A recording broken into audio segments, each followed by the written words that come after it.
Hello, and welcome back to our quantum measurement problem video series. This is our 7th and final video in this series, and pertains to closed and open system approaches. I'm Dr. Michael Steiner, and I work with Dr. Ronald Rendell on the investigation of the measurement problem. In this presentation, we will discuss the closed and open system approaches, including examining significant issues that one is confronted with in each approach. Let us define what we mean by closed versus open system measurement. Consider an atomic source that releases a single photon that has a coherence time that is relatively long, say 5 seconds. Let us suppose that we have a light meter that is capable of registering a value that can be distinguished from the case of no measurement. And here we have a picture of an atom and a light meter, and this light meter has a value that can be seen on the dial pointing towards the right when it hasn't measured yet a photon. And this is our case 1, where our meter is initialized with vacuum or no input. Case 2, an atom emits a photon that heads toward the meter. Still, our meter hasn't indicated anything other than the vacuum, as we can see. And in case 3, we'll consider our meter is interacting with the photon. Under unitary evolution, this results in the superposition of 2 meters. The meter on the top has not yet measured the photon and continues pointing to the right in its initial condition, while the meter on the bottom has actually measured the photon and changes its pointer position. And this is the prediction under unitary evolution. In our 4th case, the meter has measured the photon. In this case, the photon goes away, it's annihilated, because it's absorbed by the meter, and the meter reading changes. On the other hand, in open system measurement, the meter and photon interaction are assumed unitary. This results in a superposition of 2 meters, which is physically opposed by external phenomenon. In order to further illustrate open systems, 2 examples are presented. Example 1. Some have considered the possibility that a particle traveling in a superposition of 2 distinct paths creates 2 different gravitational attractions. If the particle were made massive, such gravitational attractions would have significant observable consequences on the rest of the universe. Example 2. When a particle unitarily interacts with the external environment, it becomes entangled with the environment as it undergoes decoherence. One can supplement the unitary decoherence by an external mechanism such that a new universe forms from each of the many superposition terms. The external backaction in the latter example could be the universe splitting, when a particle decoheres in its interaction with the environment. In the former example, or the case of a gravity-induced effect, for example considered by Penrose and Diassi, would be whereby a given superposition of mass in different locations is forced to collapse by the backaction of the environment impeding the superposition. Such considerations are open system considerations. We define closed system measurement when a closed system, in this case assumed to be the meter, has particular properties and characteristics for which the closed system serves as a genuine measurement device for the incoming photon, irrespective of the environment. As in the case of open systems, let us now consider examples of closed systems. Example 1. GRW have proposed a theory of spontaneous reduction, whereby unitary evolution is supplemented by a stochastic term. The stochastic term is such that an individual particle spontaneously reduces randomly with a very low probability. In this sense, a single particle that interacts and becomes entangled with a larger system may become localized much faster than by itself. Depending on the physics of how the stochastic term comes about, this might be considered an open system approach. However, as it appears that one can treat the evolution to be generally a function of only the closed system and a stochastic term, we will consider it a closed system. Example 2. A single particle interacts with a system composed of a finite number of particles. This system represents a detector and causes the quantum measurement of the single particle. Detector parameters such as measurement latency, bandwidth, etc. are assumed in a closed system approach to be functions of the constituent particles composing the detector. The outside environment does not play a dynamic role. Additional potential requirements or constraints. The detector provides a significantly amplified signal when the particle impinges on the detector. The act of amplification may be claimed to be non-unitary, irreversible, and be the direct cause of measurement. We consider now open systems from a historical perspective. An open system approach to solving the measurement problem was put forward by Hugh Everett, a student of John Wheeler in 1957. It was originally a theory of a universal wave function in Hugh Everett's PhD thesis. This was developed as an alternative to Bohr's Copenhagen interpretation. It was published as a relative state formulation of quantum mechanics in Reviews of Modern Physics in 1957. It was popularized later by Bryce DeWitt as a many-universe interpretation. Everett left fundamental physics early on in his career and worked in the defense industry. Born, Heisenberg, Pauli, and others appear to have considered different collapse methods involving open systems and whether or not collapse was really required. Earlier, for example, at the 1927 Solvay conference. Decoherence theory is a well-known quantum unitary effect whereby coherence is lost when a system interacts with an environment due to the entanglement that is unitarily predicted. Decoherence is an open system effect and has been partly proposed to resolve the measurement problem by Zurich. Zurich additionally supplements unitary decoherence with a non-unitary ion selection process of many-world theory. This is necessary, for as we have shown, unitary theory alone cannot resolve the measurement problem. Ion-selected pointer states are found as a system becomes decohered via the environment. Zurich shows that such decohered states are stable and proposes these as classical pointer states. A new branch or universe results via these classical pointer states. Yay! These guys are finally making some sense. Well, thank you, Schrödinger. Don't mention it.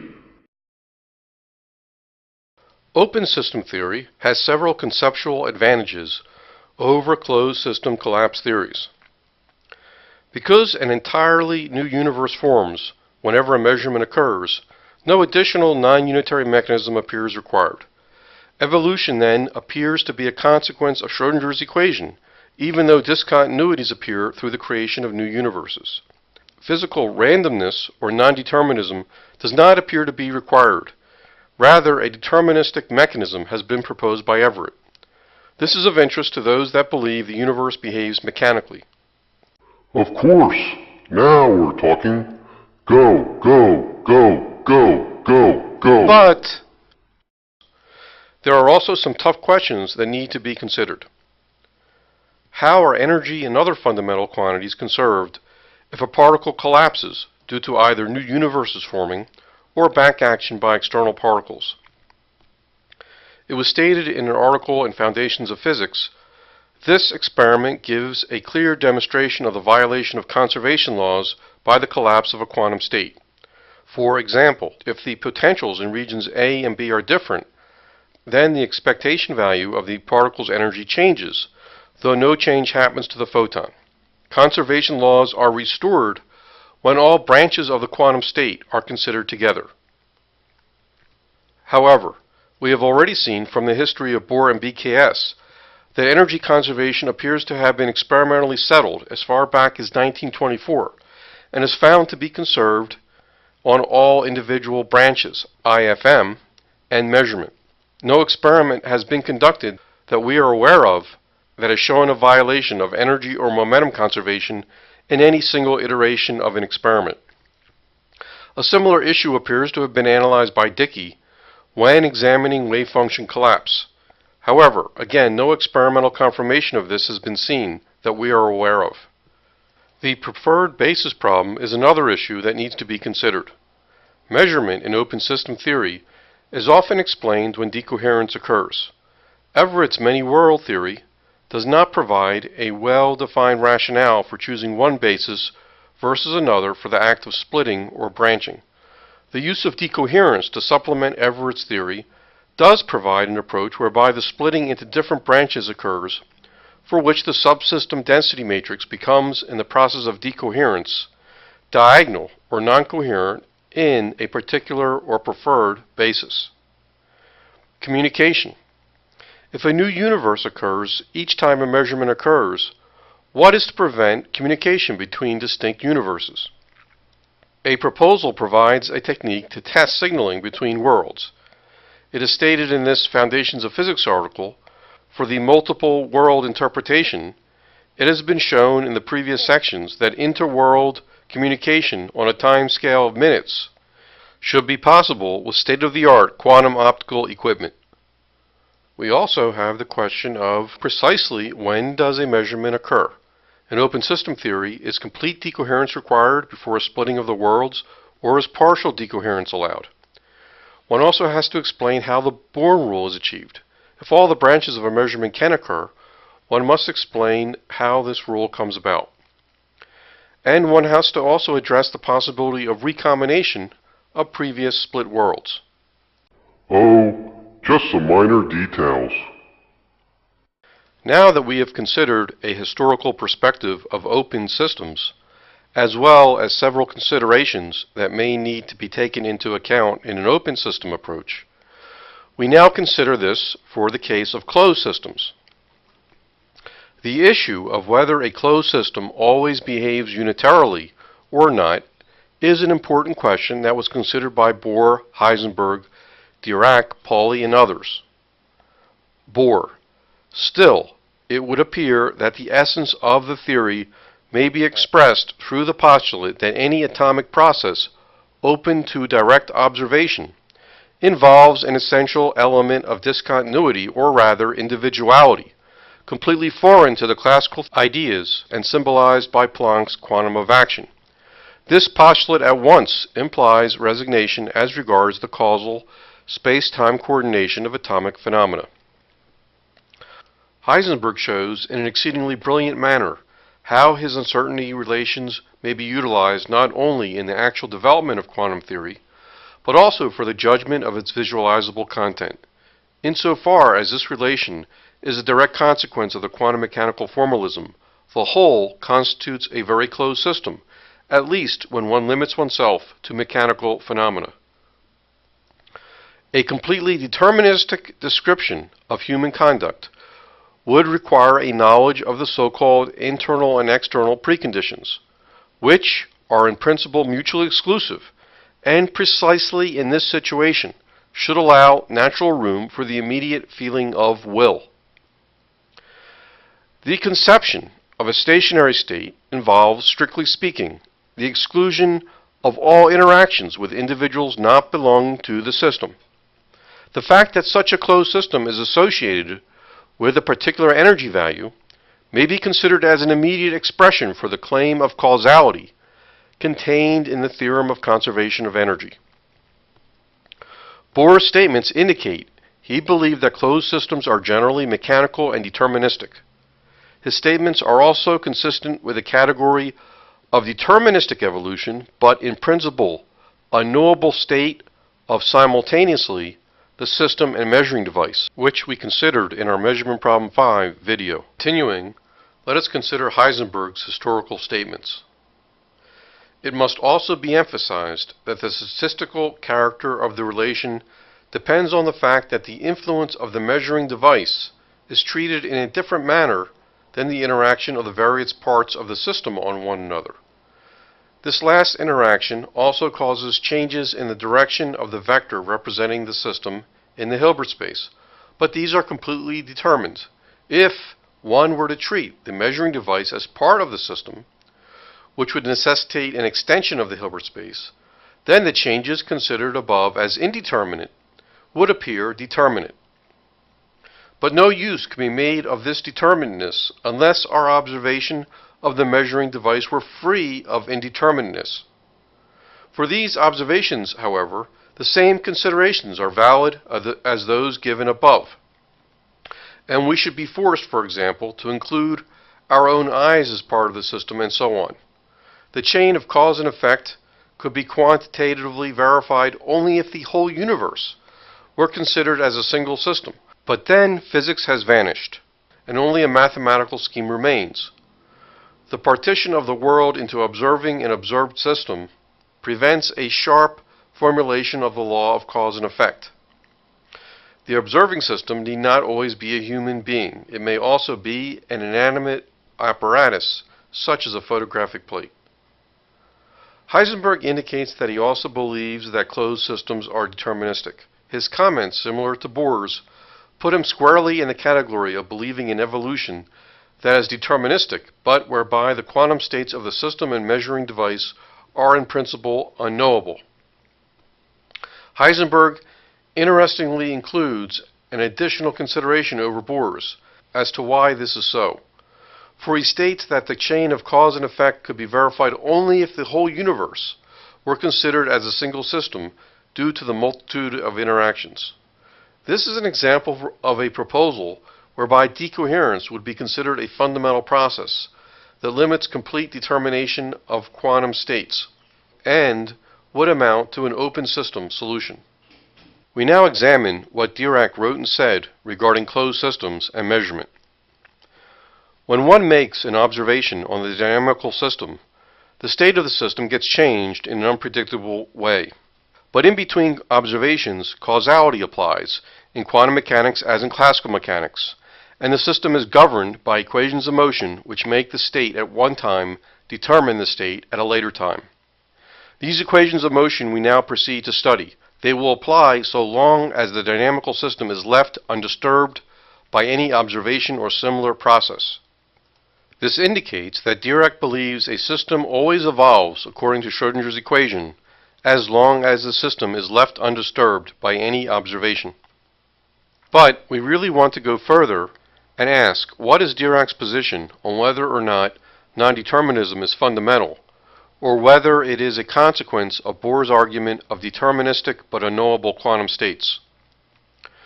From the 1927 Solvay conference, Dirac states, "But, as Professor Bohr has pointed out, an isolated system is by definition unobservable.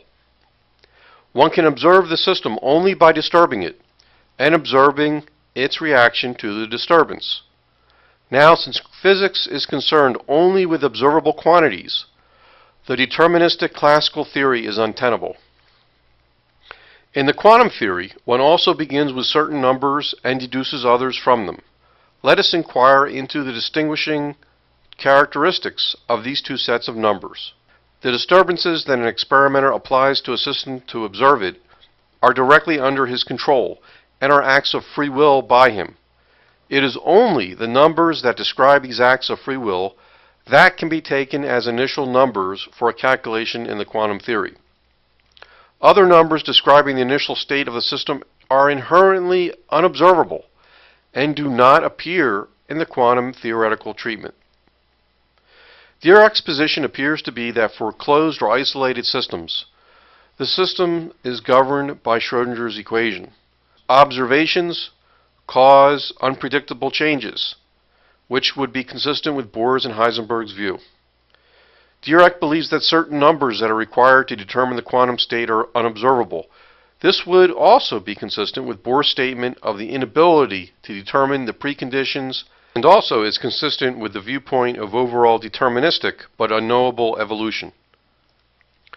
Moreover, because Dirac points to the existence of additional unobservable numbers needed to define the state, it appears possible that Dirac believes that there is a true state which cannot be known and is assumed to evolve unitarily as in a calculation of the quantum theory. Note that a calculation based on only the observable initial state would never be completely correct in Dirac's view, and is consistent with the need to supplement such an observable or normal state evolution with a discontinuous collapse mechanism.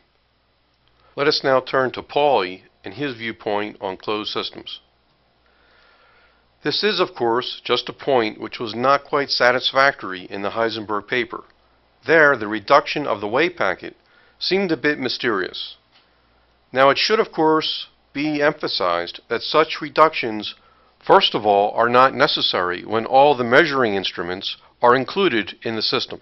In order to be able to describe the results of observation theoretically at all, one must ask, what can be said about one part of the total system on its own?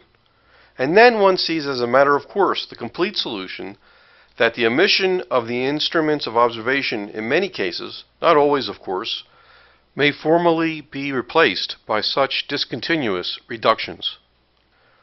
Pauli's view here is largely consistent with the viewpoints of Bohr, Dirac, and Heisenberg.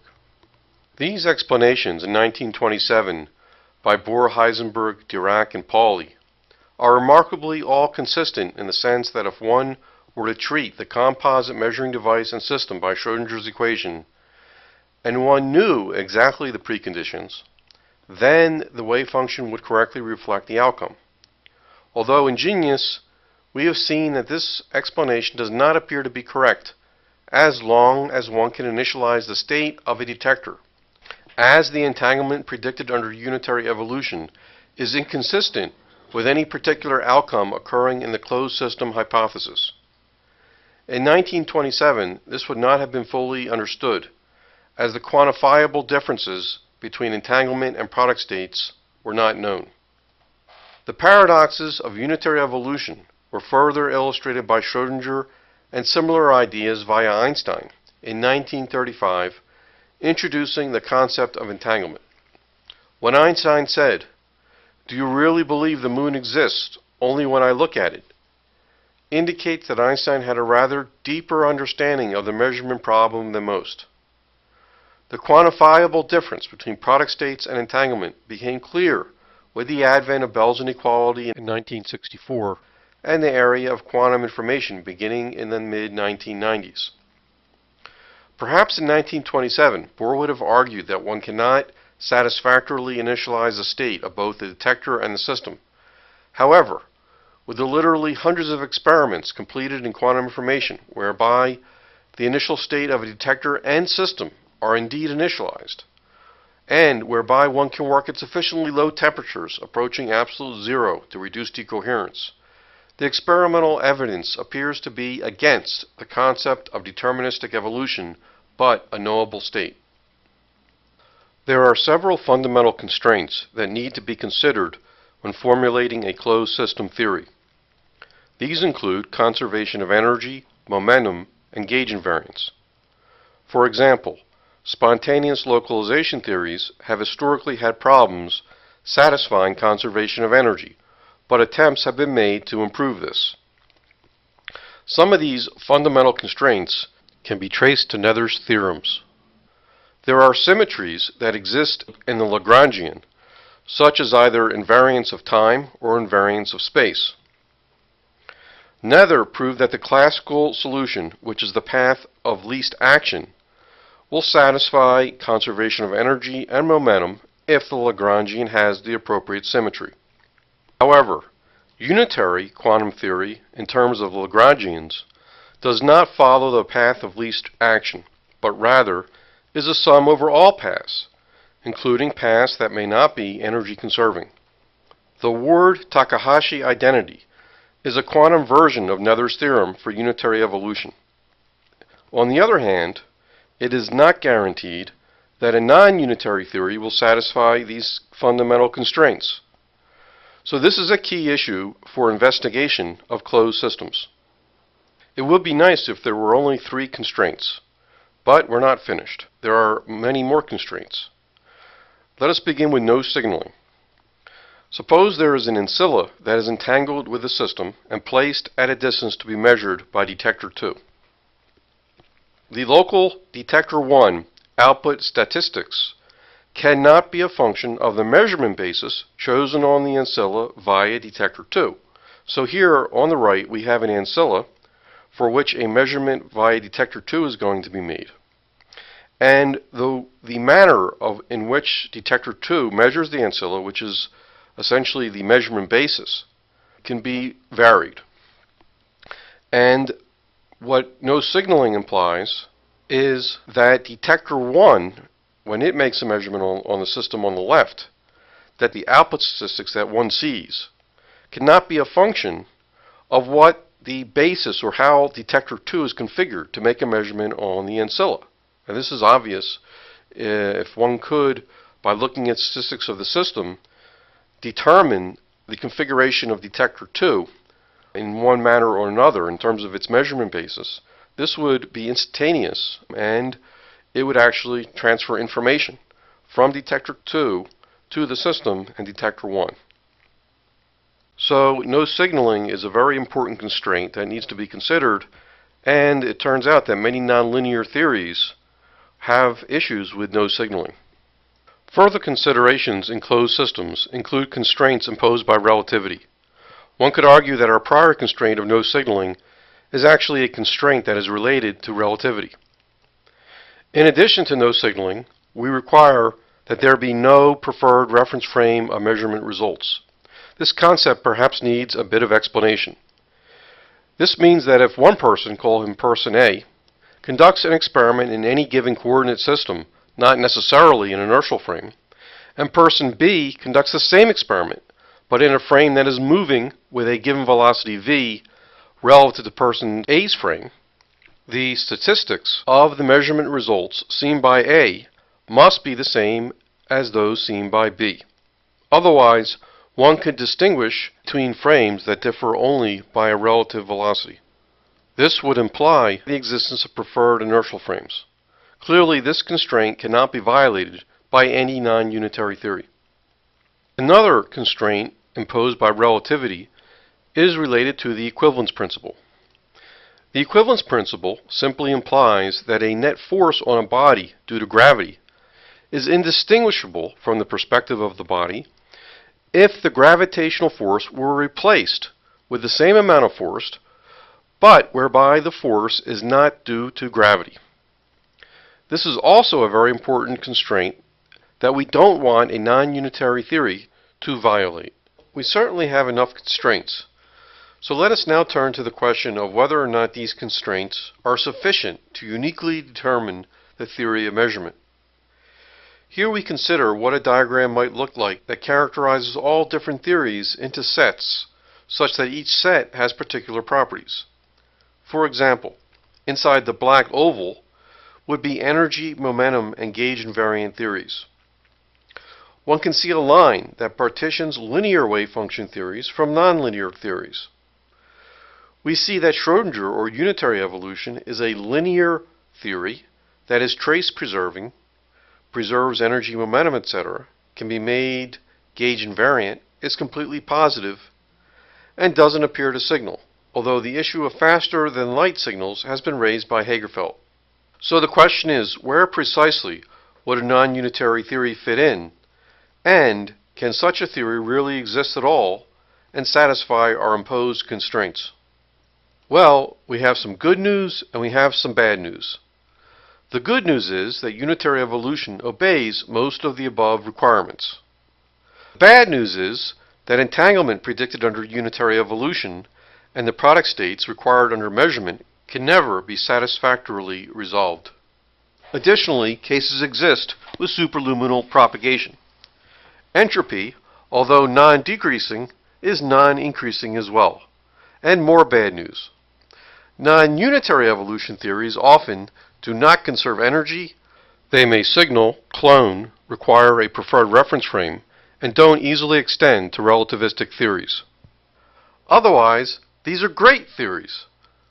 In the area of scientific reasoning, we considered previously that the most applicable scientific methodology to solve the measurement problem is the use of deductive reasoning. We introduced the deductive reasoning tree as a diagram where each fork with two paths represents each binary question and where the depth of the tree is m. In deductive reasoning, nothing is off the table until it is disproven. One might investigate both open and closed systems and determine their strengths and weaknesses in the hope of eliminating more and more possibilities in the decision tree, which will help lead to the solution of the measurement problem. Even those investigations that might be thought to end with failure are actually critical information for deductive researchers. It allows the narrowing down of potential solutions in the decision tree. Although the deductive reasoning process can be pictured as stepping through a decision tree and eliminating possibilities, each step is typically not straightforward, but requires ingenuity and creativity to resolve the physical issues and contradictions which arise.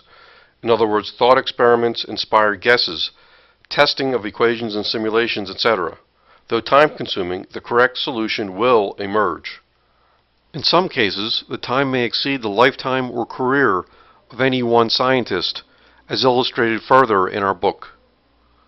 With this in mind, the first question we pose in our deductive decision tree to address the measurement problem is whether or not there are closed systems that internally function as measurement devices in their interaction with systems, or whether systems are measured only due to their interaction with an open system. With that in mind, our deductive decision tree looks like this. On the left are theories in which there are closed systems that function as measurement devices, and on the right are theories for which superpositions are impeded by external factors. Open systems are a possibility to resolve the measurement problem. Theories have been proposed for which state evolution follows directly from Schrödinger's equation, as in the case of Everett's formulation. Decoherence theory, as proposed by Zurich, is an open system approach supplemented with Everett's theory. Gravitationally induced collapse is an open system concept whereby a superposition of mass experiences a backaction because space-time is unstable should macroscopic superpositions exist.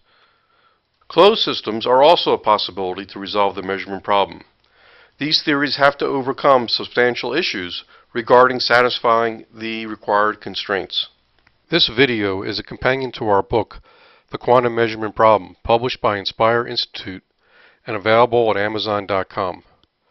This book is the first volume of a book series entitled Progress on the Physics of Quantum Measurement. Be sure to visit our website, which has more videos and additional information on the quantum measurement problem at theqmp.com.